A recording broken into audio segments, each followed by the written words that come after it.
할렐루야, 성도 여러분, 반갑습니다.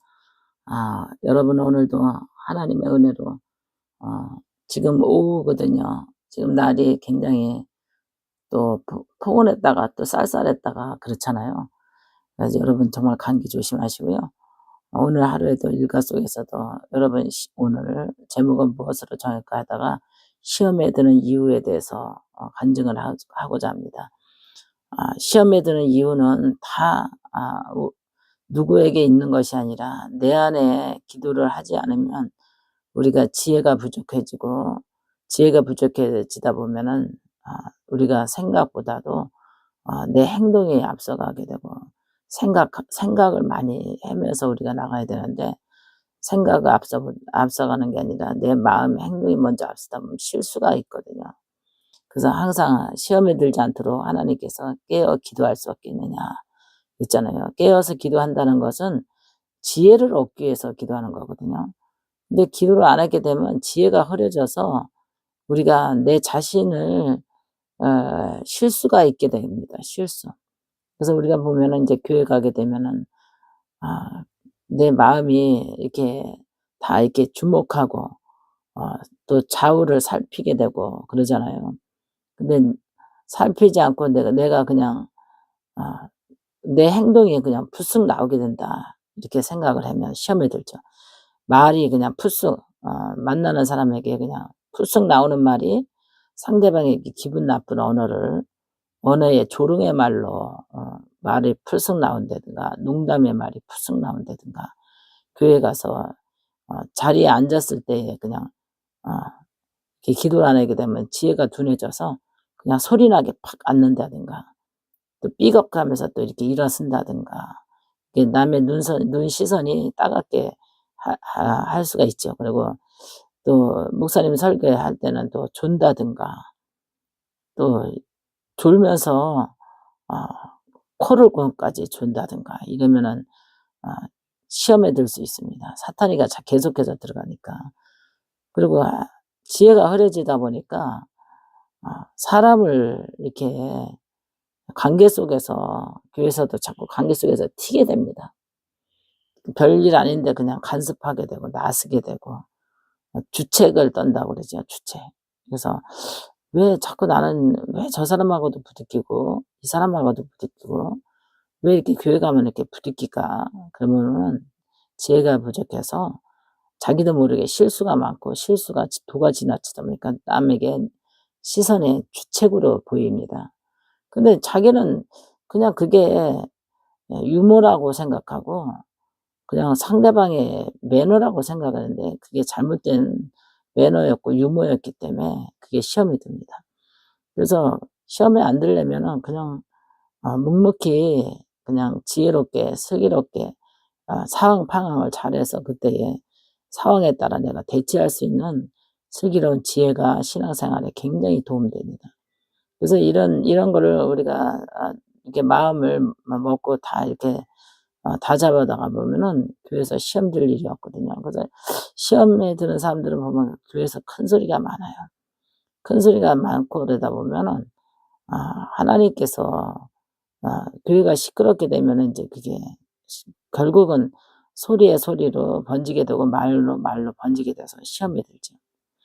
그리고 목사님이 기도를 안 하게 되면 목사님 설교는 은혜가 안 돼요.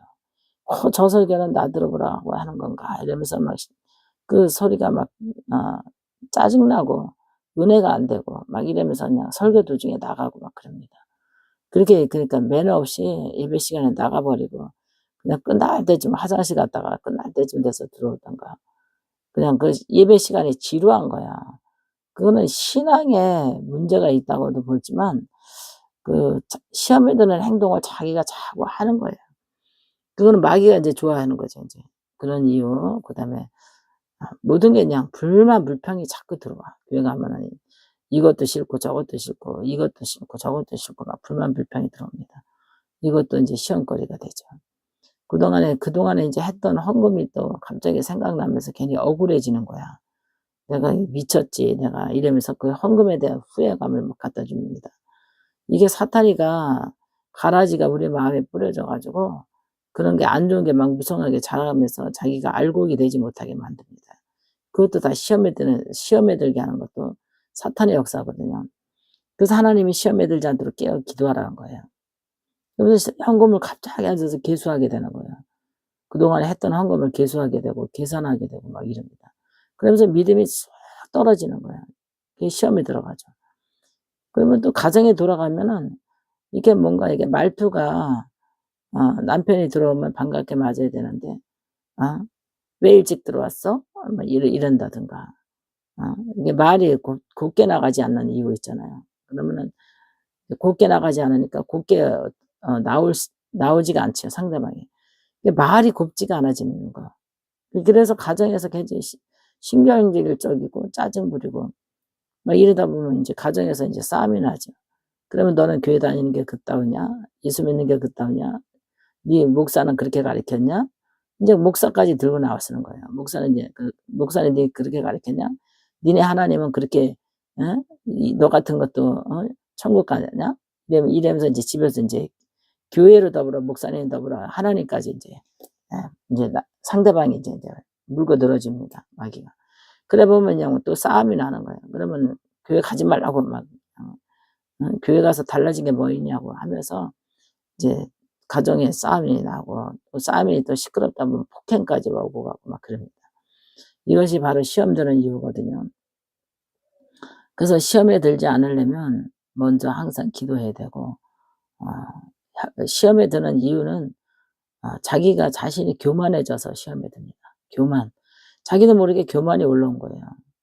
상대를 배려할 줄 아는 그 예의가 없어져 버리고 교만 때문에 예의가 없는 거예요. 상대를 배려하는 마음이 없고 상대를 기분 나쁜 말을 하면 안 되는데 나쁜 말을 하고 예의가 없어지는 거예요.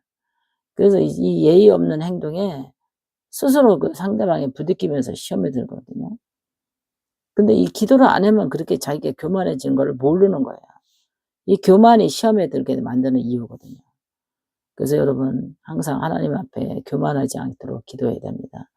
그다음에는 하나님께서 우리가 기도하는 그 내용 가운데서 제일 중요한 거는 온유하고 겸손하고 또 질서 있고 지혜롭고 슬기롭고 이거를 기도를 많이 해야 돼요.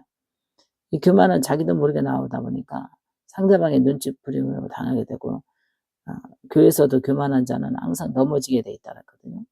가정에서도 교만한 자는 넘어지게 돼 있어요. 이거 왜 넘어지냐? 시험 때문에 넘어지는 거예요. 시험 들어가죠. 지 스스로 시험 들어 넘어지는 거예요. 여러분 시험에 들지 않도록 기도하시고 그래서 하나님께서 그러잖아요. 성령의 충만함을 가지라. 하나님의 지식을 가지라. 지혜를 가지라. 그랬습니다.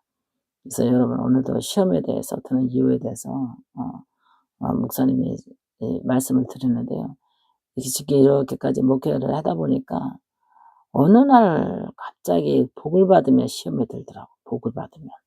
복 받아서 좀 행복하게 살아야 될 텐데 잘 넘어지지 않고 시험에 들지 말아야 될 텐데 근데 복 받으면은 없던 사람이 하나님이 축복을 주잖아요.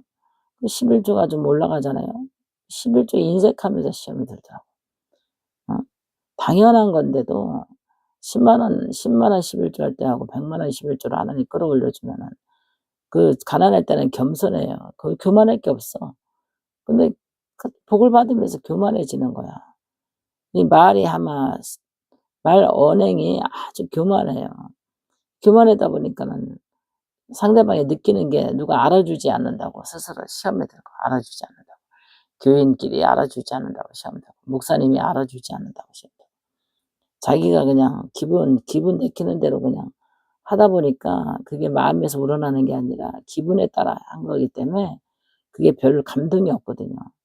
그러다 보니까 그냥 크게 그냥 어 알아주지 않는다고 해서 막 시험 들고 막 그럽니다. 그래서 굉장히 중요해요. 교만 때문에 오는 시험이 이렇게 무섭습니다. 그래서 항상 우리 하나님께서 교만하지 말라고 그러잖아요. 이 교만이 자기를 시험에 빠뜨리게 합니다. 그리고 또 인제 쪼끔 이렇게 부부지간에도 아내가 수입이 더 많잖아요. 그러면 남편을 알기를 우습게 하는 그 교만이 있어요. 그러면 남편이 기분이 나쁘잖아요. 어? 이게 교만한 그 수입의 교만함이 어 기기에 당당하고 기세당당하고 막 그러면은 교만함이 그게 상대방의 기분을 나쁘게 할 수 있거든요. 또 자기가 수입이 남편보다 더 많다고 해서 남편을 종부리듯이 하면 안 되거든요. 예의가 있어야 되고 경우가 있어야 되고 도리가 있어야 되는데 이게 가정에서도 이런 시험되는 이유가 교만 때문이에요. 아내가 교만하면 시험에 듭니다. 그래서 아내는 항상 꽃향기 날리는 아내가 돼야 되고 겸손한 아내가 돼야 되고 정말 은혜로운 그런 정말 집안에 활기가 차게 기쁨이 넘치게 하려고 하는 그런 온유하고 겸손하고 따뜻한 그런 마음씨를 가진 가정이 시험에 안 들거든요. 근데 뭔가 날카롭고 칼날같이 말을 쏘게 되고 교만이 그냥 상대방을 교만이 상대방을 지배하려고 하고 그러다 보면 가정에 싸움이 나고 결국은 부부 사이에 정이 떨어지고 결국은 길어지면 이혼까지 가고 그럽니다. 그래서 여러분 시험에 들지 않도록 항상 주의하시고 또 자녀들에게도 항상 부모는 교만한 자가로 보이지 않고 겸손한 따뜻한 부모로 보여야 됩니다. 그래서 항상 겸손하고 따뜻한 부모로 보여야지 자식도 겸손하게 기를 수가 있는 거예요. 부모가 교만하면 자식도 교만하더라고 이상하게. 그래서 보면은 참 신기해요. 그 부모 닮는다고 부모가 겸손하면 그 자식도 그렇게 겸손해요. 부모가 교만하면 자식도 교만하고 부모가 겸손하면 자식도 겸손하고 그러더라고요. 우리 하나님은 우리의 행위를 보시는 하나님이기 때문에 시험에 걸리는 이유가 없고 시험에 든다는 이유는 죄가 한번 내 안에 들어왔다는 거예요. 죄가 내 안에. 그래서 우리가 시험에 들지 않고 죄가 내 안에 들어오지 않도록 여러분 항상 마음을 잘 지키는 시험의 때를 잘 넘기고 시험에 드는 위기를 잘 극복할 수 있는 그런 신앙을 가지시길 바랍니다. 할렐루야, 감사합니다.